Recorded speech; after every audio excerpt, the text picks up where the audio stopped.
Hola, en esta oportunidad hablaremos de la traducción de los programas para su ejecución. Para la ejecución de los programas que se han escrito en algún lenguaje de programación es necesario disponer de un traductor. Un traductor es un programa que acepta como entrada los programas del lenguaje y los ejecuta o transforma en una forma adecuada para su ejecución, usualmente en lenguaje máquina. En el primer caso, al traductor se le denomina intérprete y en el segundo, compilador. En el caso del intérprete, la ejecución de un programa se realiza en un paso, con los datos necesarios y el programa como entrada. El intérprete produce la ejecución del programa sobre esos datos. La compilación, por su parte, es un proceso de dos pasos.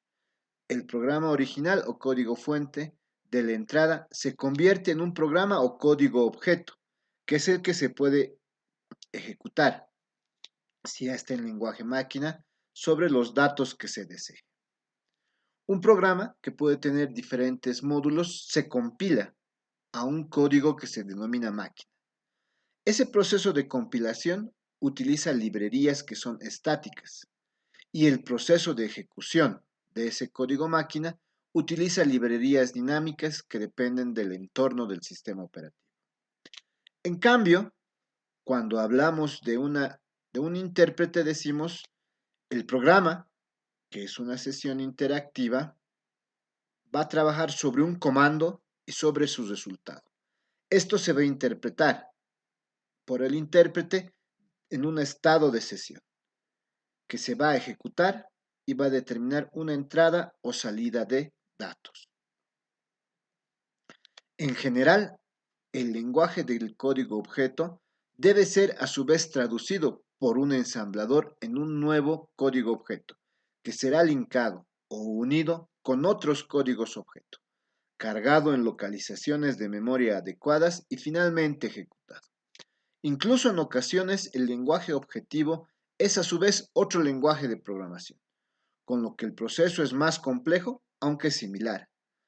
Otro caso posible es aquel en que un pseudointérprete no produce un programa objetivo, sino que traduce programa fuente a un lenguaje intermedio que posteriormente es interpretado. Por ejemplo, es el caso del lenguaje Perl. También en general se desea que el traductor siga exactamente a la definición del lenguaje de programación, aunque el programador tiene que estar al tanto de las características tanto del lenguaje como del traductor.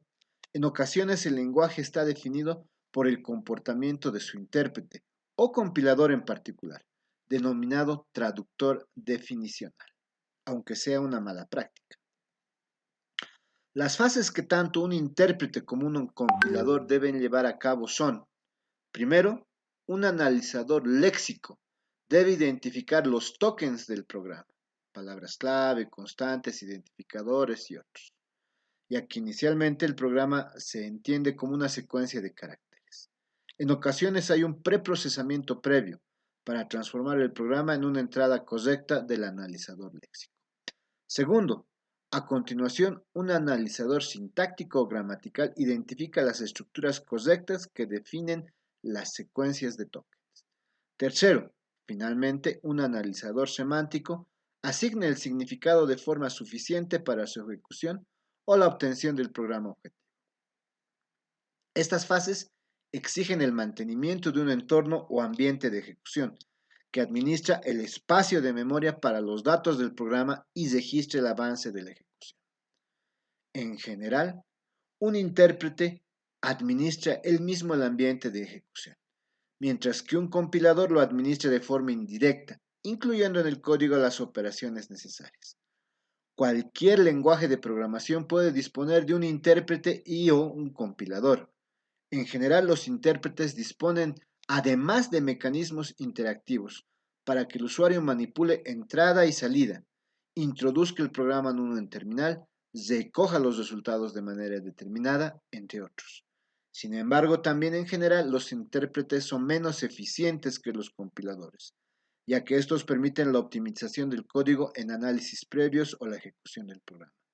Suele ser una opción de diseño si un compilador ejecuta una o varias fases. Por ejemplo, el lenguaje C tiene esta característica.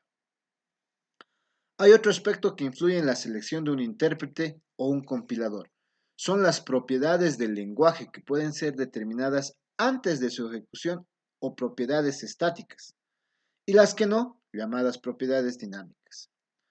Las propiedades estáticas típicas son las relacionadas con el léxico y la sintaxis de un lenguaje de programación. En C o en Pascal también son estáticos los tipos de datos de las variables. En un lenguaje que solo tenga asignación estática, es decir, una posición de memoria fija para las variables durante toda la ejecución, puede utilizar un ambiente totalmente estático y en caso contrario, usar un ambiente totalmente dinámico. Sin embargo, hay posiciones intermedias, como es el caso de un ambiente basado en pilas, como en C o Pascal, que tiene tanto aspectos estáticos como dinámicos. Históricamente, los lenguajes imperativos, que veremos más adelante, tienen más propiedades estáticas y usan un ambiente estático administrado por un compilador. Y los lenguajes declarativos, que veremos también más adelante, usan un intérprete, aunque también dispongan de compiladores para obtener mayor eficiencia. Un último aspecto a considerar con respecto a la traducción es el relacionado a la recuperación de errores, que favorece a la fiabilidad, una propiedad importante de un traductor. Durante la traducción, el traductor se encuentra errores que debe indicar mediante mensajes de error apropiados y que, dependiendo de la complejidad inherente al error, pueden resolver o al menos recuperar para poder seguir adelante con la traducción. Los errores se clasifican de acuerdo con la fase de traducción en que se encuentran. 1. Los errores léxicos ocurren durante la fase del análisis léxico y pueden estar limitados al uso de caracteres ilegibles o no admitidos. Los errores ortográficos son difíciles de identificar. Por ejemplo, si aparece will, no se puede conocer a priori si es el nombre de una variable o una mala escritura de while, pero este tipo de error sí lo encontrará el analizador sintáctico. Los errores sintácticos se refieren a tokens que faltan en expresiones o expresiones mal formadas. Así en el ejemplo anterior, en caso de encontrar will, el analizador sintáctico lo interpretará como un identificador, originando un error sintáctico, si en ese punto del programa no se espera un identificador.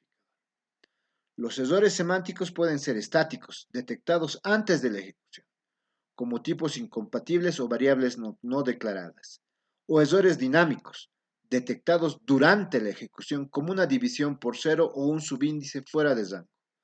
Los errores lógicos, que son también cometidos por el programador, pero además producen un comportamiento erróneo o no deseable del programa.